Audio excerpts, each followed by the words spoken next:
ये खबर चौंकाने वाली है। अमेरिकी सेना के कई जवान अचानक बांग्लादेश पहुंच गए हैं और ये कहा जा रहा है कि अमेरिकी सेना बांग्लादेश में युद्ध अभ्यास के लिए आई है।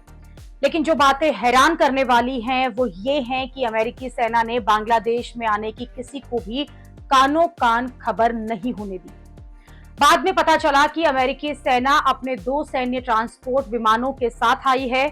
ये अमेरिका के C-130J सुपर हरक्यूलिस विमान हैं, जो विशेष अभियानों के लिए ही जाने जाते हैं।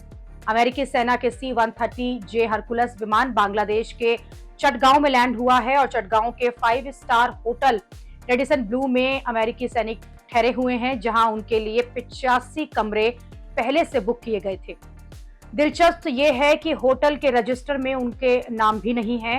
ये सब इतने गुप्त तरीके से हुआ है कि अब इस पर सवाल उठ रहे हैं कि अमेरिकी सेना का बांग्लादेश में आने का आखिरकार असली मकसद क्या है। कहा जा रहा है कि अमेरिका ने अपनी फौज इसलिए भेजी है क्योंकि बांग्लादेश सेना के साथ संयुक्त अभ्यास करना है।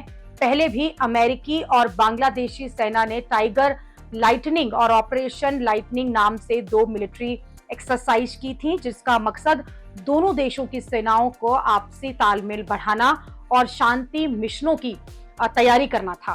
लेकिन जिस तरह से बांग्लादेश में भारत विरोधी एजेंडा चल रहा है और जिस तरह से पाकिस्तान जो है वो अब बांग्लादेश के करीब आ रहा है, उसमें इस बात से भी नहीं इनकार किया जा सकता है कि बांग्लादेश में घुसकर अमेरिका जो है वो भी कोई खेल कर रहा है।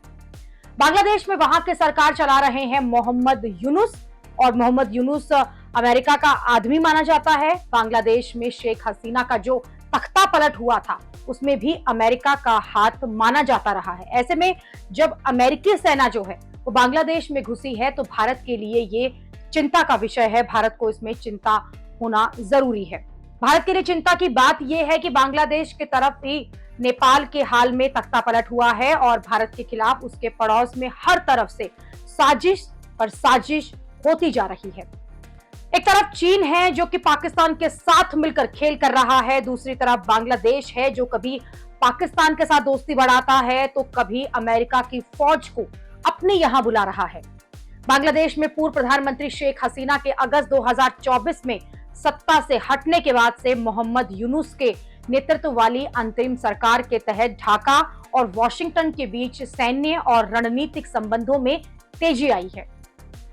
अमेरिका के पूर्व राजदूत पीटर हास भी पिछले 1 साल में 6 बार बांग्लादेश का दौरा बैक टू बैक कर चुके हैं। मीडिया रिपोर्ट्स के मुताबिक पीटर हास ने 5 अगस्त को कॉक्स बाजार में ऐसे ग्रुप के नेताओं से मुलाकात की जो बांग्लादेश के हालिया राजनीतिक आंदोलनों से जुड़े हुए थे।